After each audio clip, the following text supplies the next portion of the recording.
جبر الخواطر صفة الصالحين، مش أي حد يعرف يجبر الخاطر. جبر الخاطر ده نعمة كبيرة جدا من عند ربنا، ما نستهترش بيها وما نستهزأش بيها. اجبروا اللي قدامك حتى لو بكلمة صغيرة، هتجبر بخاطره وهتاخدي فيه ثواب كبير جدا. فجبر الخواطر شيء مهم جدا، وحاجة بتفرح اللي قدامنا حتى لو حاجة بسيطة. فربنا يجعلنا من جبر الخواطر يا رب، اللهم امين. يوم جديد بقى النهاردة وروتين جديد، ويومكم مليان خير وبركة يا رب، اللهم امين. نبتدي بقى مع بعض كده ونقول بسم الله الرحمن الرحيم. كان عندي الاول غسيل لميته من على الحبل، زي بقى ما انتوا شايفين المروحة معايا كده مطربة مش نضيفة. قلت بقى افكها وادخل اغسلها غسلة كده محترمة ونضيفة. لقيتها مطربة قوي بصراحة، شكلها مش عاجبني كده، والهوا بتاعها مش الهوا الساقع الحلو ده. فقلت لا، ادخل اغسلها غسلة حلوة كده ونضيفة عشان تبقى معايا، حتى يبقى شكلها نضيف كده وحلو. بس غسلت بقى القعدة بتاعتها حلوة قوي كده وعند الزراير، وهغسلها غسلة نضيفة. والريش بتاعتها هغسلها من جوه ومن بره، والغطا بتاعها برضو. ارخم حاجة بقى في المروحة الغطا بتاعها والعواميد دي، لازم بقى تدخلي السلكة كده ما بينهم علشان بيبقى فيه برضو ما بينهم تراب. يلا بقى قومي اتنشطي كده وتشجعي وشوفي اللي وراكي وما تكسليش، وخلصي كل اللي وراكي عشان بيتك يبقى نظيف كده ومنور وجميل. انا اسمي فاطمة، لو انت اول مرة تشوفيني دي القناة بتاعتي، اتمنى تشتركوا فيها وتفعلوا الجرس عشان يوصل لكم مني كل جديد ان شاء الله. احنا بنتشجع كده مع بعض وبنعمل روتينات مع بعض علشان نشجع بعضينا، وكل اللي وراه حاجة تقوم تخلصها. طبعا الايام دي صايمين 9 من ذو الحجة، ربنا يتقبل صيامنا يا رب، اللهم امين. ويعود علينا الايام بكل الخير والبركة يا رب. بصوا بقى بغسلها، بصوا ما شاء الله التراب والطينة ايه، مش عايزة اقول لكم يعني. يلا الحمد لله. خلصت بقى التنظيفات ولا لسه؟ انا بصراحة انا شقتي كنت عاملاها عشان لما جوزي كان في المستشفى وخرج بقى، وكانت في ناس بتيجي وكده، فكنت عاملاها. فيعني هعمل معاكم حاجات كده، مش اللي هو الروتينات العميقة قوي يعني. طول ما انت ايدك في الشقة على طول مش هتحتاج ان انت تعملي روتين عميق عميق يعني. بس فكيت بقى الغطا اللي قدام ده، وقلت برضه اغسله غسلة حلوة كده. بصوا بقى الطينة والمية نازلة سودا سودا يعني، سواد السنين. عايزه اقول لكم لما غسلتها ونضفتها كندا تقول لي يا ماما انت جبتي مروحه جديده؟ قلت لها لا مش للدرجات، انا غسلتها ونضفتها عشان تبقى نظيفه. فعلا كانت متوسخه جدا. بس شطفت بقى وحطيته يتصفى. هشطف بقى معايا ايه المروحه. شلت بس السلك بتاعها. طبعا اول لما تغسلي المروحه ما بتشتغلش على طول عشان بيبقى فيها ميه، سيبيها تصفي براحتها خالص. انا بدلق كده بشطف بقى الريش والباب ده. بدلق ميه بس مش اللي هو الميه الاوفر الكتير، علشان خاطر الكهرباء والميه متدخلش جوه في السلوك. بس هسيبها بقى تتصفى معايا، تتصفى خالص عشان لما اجي اشغلها ما نتكهربش يعني.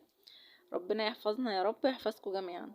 طبعا احنا بنحافظ على قد ما بنقدر، وربنا خير حافظ. واللي ليه نصيب في حاجه كده هيشوفها يعني. احنا بنعمل اللي علينا والباقي على ربنا. غسلت بقى الحوض معايا علشان اتبهدل وكده، والصبانه بتاعت الصابون دي قلت ايه طالما انا بقى واقفه في الحمام بالمره اخدهم معايا.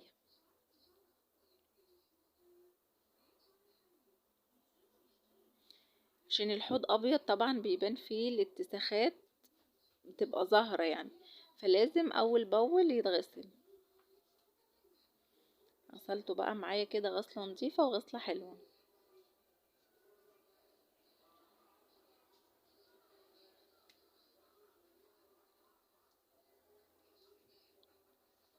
غسلت بقى معايا الخلاط كده برضه عشان ايه يبقى نظيف. طبعا حابة اشكر كل اللي اشتركوا عندي في قناتي جديد، ربنا يخليكوا ليا يا رب. حب الناس ده اكبر نعمة، ربنا يديمها في حياتي يا رب، اللهم امين. اشتراككم طبعا على راسي وزادني شرف، وان شاء الله اكون عند حسن ظنكم. بس شطفت بقى الحوض، هغسل بقى السيراميك كده من فوق برضه عشان طرطش وانا بغسل الايه المروحة. يلا زيادة الخير خيرين، زيادة النظافة نظافتين. بس شطفته بقى كده شطفة حلوة علشان يبقى معايا ايه نضيف. بس هرجع بقى كل حاجة مكانها ويبقى كده ايه الحمد لله الموضوع خلص على خير. بصوا ما شاء الله بقى بيبرق وبيلمع ازاي. هي دي بقى النظافة اللي على اصولها. بس خلصت بقى المروحة، هركب المروحة.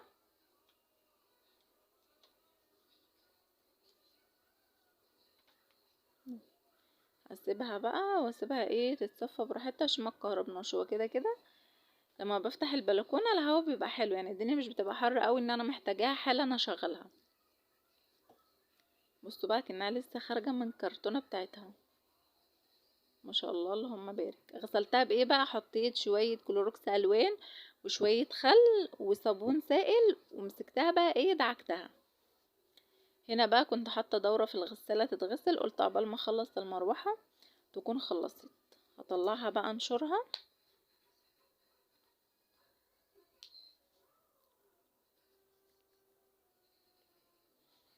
بس كده خلصت بقى هنشرها بقى عشان ايه تنشف معايا وتاخد الشمس. هنا كنا قرب المغرب كده، بحب اعمل في التوقيت ده حاجتي، بتبقى الجو بقى رطب شوية، الشمس اتكسرت شوية، فالدنيا بتبقى حلوة يعني ان ايه انك تنضفي او تعملي شغل او كده. والصبح بدري قوي برضو بتبقى الدنيا كويسة انك تشتغلي في الشقة.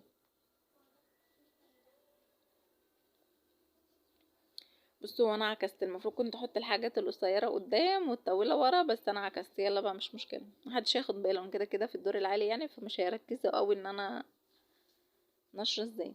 انا بصراحه بحب ارتب الغسيل القصير قدام، ثم الطويل سنه، ثم الطويل قوي، بيبقى مترتب كده على الحبل بيبقى شكله حلو. هطبق بقى الغسيل اللي انا شلته عشان ايه يبقى زي المكوي كده ما يتكسرش معايا وتبقى الدنيا رايقه. لاني طبعا لو سبته هكوم على نفسي غسيل على غسيل ويبقى غسيل قد كده عايز يتطبق. فلا، اول باول كده واحنا واقفين نطبقه على طول، مش هياخد في ايدينا ثانيه.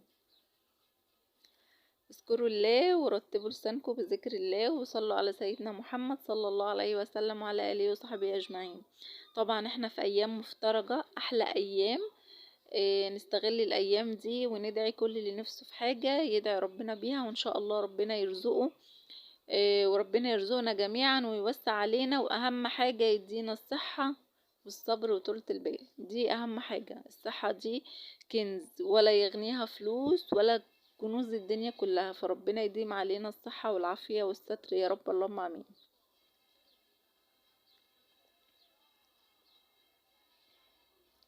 وانتي واقفة كده بتطبقي الغسيل، استغفري، قولي لا حول ولا قوة الا بالله، صلى على سيدنا محمد. الدنيا هتخلص معاكي وفي نفس الوقت هتاخدي حسنات وهنخلص شغلنا على طول.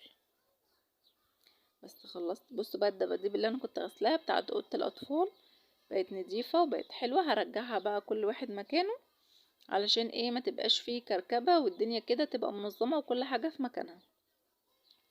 لما نطفوا ظهروا والدنيا بقت حلوة فعلا والله العظيم، يعني النظافة دي حلوة جدا.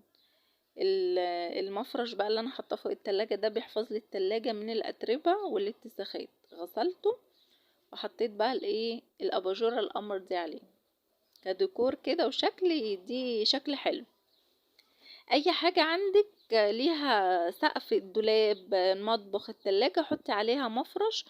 المفرش ده بيلم الأتربة كلها وبيحافظ على ايه ظهر التلاجة او الدولاب او ظهر المطبخ، فحلو جدا. وده مش مفرش، هي دي ملاية بتاع مش ملاية، ملاية ايه، اللهم صل وسلم وبارك على سيدنا محمد. مريالة مطبخ انا ما كنتش محتاجاها فقلت احطها فوق التلاجة بصراحة يعني. نحاول ما عندناش مفرش نحاول نوظف اي حاجة تانية.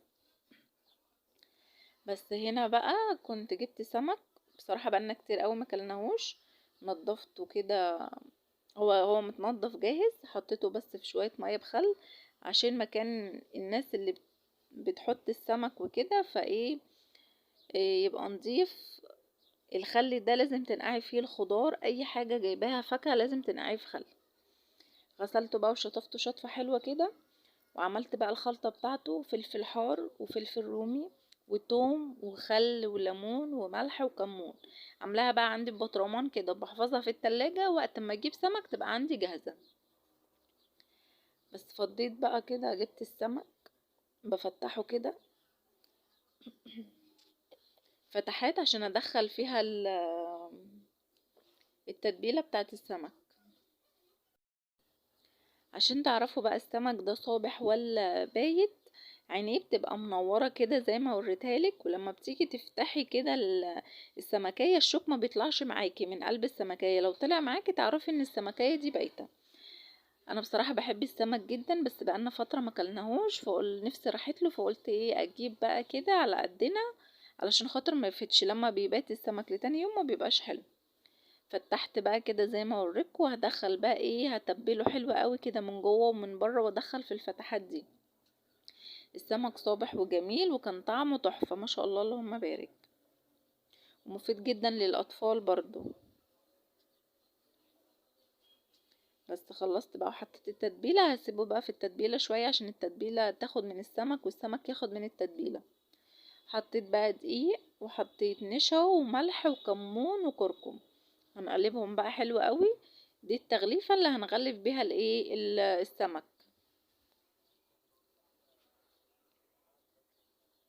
بس قلبتهم حلو بقى، وهبتدي ان انا ايه، هسيب السمك شويه في التتبيله. انا مش عارفه الناس اللي ما بتاكلش السمك دي ازاي، يعني ازاي انتوا ما بتحبوش السمك؟ والله العظيم بستغربهم جدا. والجمبري بقى تحفه. بس بقى عشان انا ايه جعت، ريقي جري والله العظيم. هنا بقى جبت جرجير وطماطم، حاجه السلطه طبعا. السمك ما يحلاش الا بالجرجير والسلطه الطحينه والسلطه الخضراء. لازم الاكل اعملها متكامله كده علشان تبقى كلها ايه مفيده ومغذيه. بس خلصت بقى السلطة، هحط بقى كده معلقة صغيرة من الملح، وهحط شوية كده من الخل. احلى سلطة تاكليها. بس بقى احنا كده الحمد لله خلصت السمك وخلصت الايه السلطة بتاعتي. هبتدي بقى ان انا احمر السمك علشان ايه حان وقت الغداء. هنا بقى جبت مية ساقعة جدا من الفريزر، هقول لكم ليه وفايدتها ايه. مش انتوا لما بروح ناكل في مطعم سمك بيبقى لونه مزهزه كده ومصفر ومقرمش وجميل؟ السر بقى في المية الساقعة دي. جبت بقى السمكة، تبليها تفينيها كده في الدقيق، وبتبلها من جوه. ليه بتبلها من جوه؟ عشان خاطر الخلطة اللي انت حطاها من السمكة من جوه ما تقعش معاكي وانت بتقليها. فالدقيق من جوه بيحافظ على التتبيلة وما بيخليهاش تقع. ادفنيها بقى كده في الدقيق، وايه غلفيها كويس قوي، ودخلي بقى في الفتحات دي. هننزلها بقى كده في المية الساقعة ونطلع على طول. صفي المية حلو جدا، وانزلي بيها ايه على الزيت يبقى سخن. خطوة مهمة جدا، وبتطلع معاكي السمك تحفة ومقرمش ولونه ذهبي كده وخطير. بس هعمل بقى التانية واسيبهم ايه يستووا ويتحمروا كده براحتهم.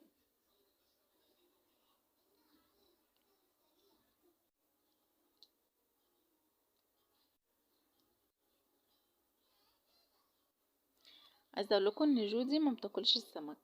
ما اجي اقول لها نعمل سمك النهارده، لا انا مش عايزه سمك. اقول لها لا ده مفيد وحلو وجميل وشعرك يبقى طويل.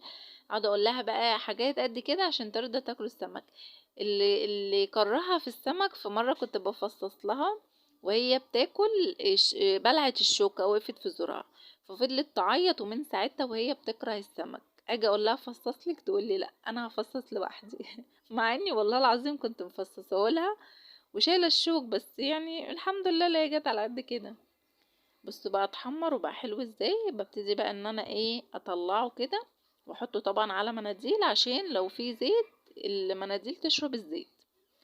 ما شاء الله اللهم بارك، السمكة كده طرية كده مزبدة مزبدة وتحفة. بس خلصت بقى قلية السمك، هبتدي بقى ان انا اغسل الطبق مكان الزفارة والحوض وحوالين الحوض كده، علشان ما يبقاش فيه ريحة زفارة وانتي داخلة المطبخ كده والشقة.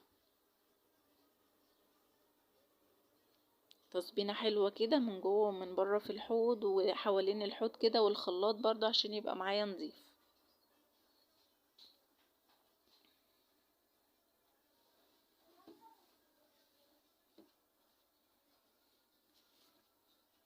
اللهم صل وسلم وبارك على سيدنا محمد وعلى اله وصحبه اجمعين عليه الصلاة والسلام.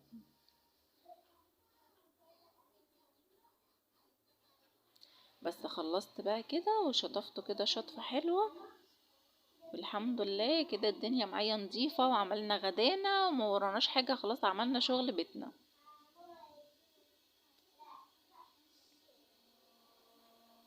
بصوا بقى ما شاء الله اللهم بارك، الحوض نضيف ازاي وحوالينه نضيف مكان الزفارة والحاجات دي كلها.